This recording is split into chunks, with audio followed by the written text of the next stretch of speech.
বিসমিল্লাহির রহমানির রহিম। আজকে আমরা অনার্স থার্ড ইয়ারের রিয়েল অ্যানালাইসিস সাবজেক্টের খুবই গুরুত্বপূর্ণ চ্যাপ্টার বাস্তব সংখ্যার অসীম ধারা। এই বাস্তব সংখ্যার অসীম ধারা থেকে অবিস্মৃতি যাচাই রিলেটেড একটা ম্যাথ দেখব। সেটা হচ্ছে আমার সাজেশনের 4-এর 6 নম্বর। তো ম্যাথটা এরকম বলছে যে সামেশন n = 1 থেকে infinity 2n³ + 5 2 × n³ + 5 by 4n⁵ + 1, যেটা ন্যাশনাল ইউনিভার্সিটির অধীনে 2019 সালে সর্বশেষ চলে আসে। তো এটার অবিস্মৃতি যাচাই করতে বলছে। তো চলুন এটাকে আমরা সলিউশন করবো এবার। তো প্রথমে আমরা দেওয়া আছে দিয়ে লিখে নিই। ওকে, তো দেওয়া আছে দিয়ে আমরা লিখে নিলাম, যেটা আছে সেটা দেওয়া আছে দিয়ে লিখে নিলাম। এখন এইটুকুকে আমরা ইউএন ধরি, কেননা এই রিলেটেড আমরা দ্বিতীয় তুলনামূলক পরীক্ষণ অনুযায়ী আমরা এই অঙ্কগুলোকে কাজ করেছিলাম। তাহলে ধরি ইউএন = তাহলে এটাকে আমরা ধরে নিলাম 2n³ + 5 বাই 4n⁵ + 1, এটাকে আমরা ইউএন ধরে নিলাম। এখন পি এর মান কত হবে সেটা আমরা বের করব। উপরে আর নিচের এন এর পাওয়ারের ডিফারেন্সটাই হচ্ছে পি এর মান। তো এখানে বড় পাওয়ার থেকে ছোট পাওয়ার বাদ দিতে হবে। 5 থেকে 3 বাদ দিলে আমাদের কত আসবে? 2। তার মানে পি = 2 এর জন্য আমরা পাই, পি = 2 এর জন্য আমরা পাই, আচ্ছা আমরা পাই কি পাবো আমরা? যে limit n tends to infinity n⁵p u⁴n equals to, আমরা এখানে মান বসাই দিব। এখন limit n tends to infinity n⁵p এর মান হচ্ছে 2।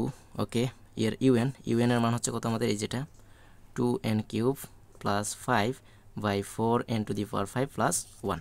ওকে, তাহলে limit n tends to infinity, n² আছে উপর থেকে, আমরা যেহেতু এই অবস্থায় আমরা ইনফিনিটি বসাতে পারতেছি না, অসংজ্ঞায়িত হয়ে যাবে, তাই আমরা উপরে কমন নিব। n³ আমরা উপরে কমন নেই, তাহলে 2 + 5 বাই n³, নিচে হচ্ছে আমাদের n⁵ কমন নিব, তাহলে 4 + 1 বাই n⁵। ওকে, আশা করি আমরা বুঝতে পারছি। তাহলে limit n tends to infinity, এখানে দেখেন n² আর n³ দুটো উপরে আছে, তো n² আর n³ মানে n⁵ আর নিচের n⁵, তার মানে এই দুটো কাটা যাচ্ছে। তাহলে থাকতেছে আমাদের 2 + 5 বাই n³ আর নিচে হচ্ছে আমাদের 4 + 1 বাই n⁵।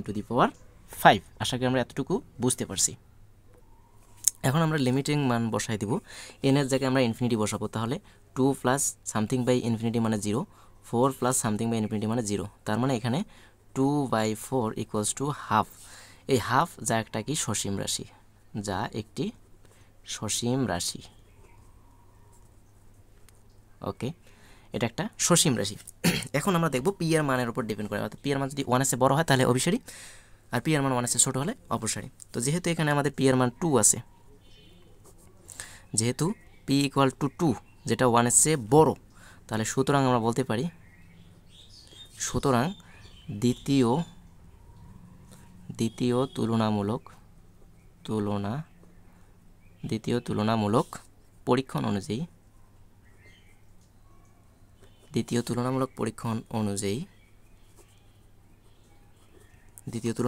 অনুযায়ী সামেশন অফ n = 1 থেকে ইনফিনিটি u⁴n ধারাটি কি হবে? অভিসারী। অতএব প্রদত্ত ধারাটি অভিসারী। এটাই হচ্ছে আমাদের ফলাফল, অর্থাৎ অবিস্মৃতি যাচাই করতে বলছে। আসলে অভিসারী হবে নাকি অপসারী হবে সেটাই আমাদের হচ্ছে এখানকার অ্যান্সার। তো আমরা দেখলাম যে এটা হচ্ছে একটা ধারাটা অভিসারী ধারা। তো আশা করি আমরা বুঝতে পারছি। এরপরও যদি কারো কোথাও কোনো ধরনের বুঝতে সমস্যা হয়ে থাকে তাহলে অবশ্যই কমেন্ট করে জানাবেন। ভালো থাকবেন সবাই, আল্লাহ হাফেজ।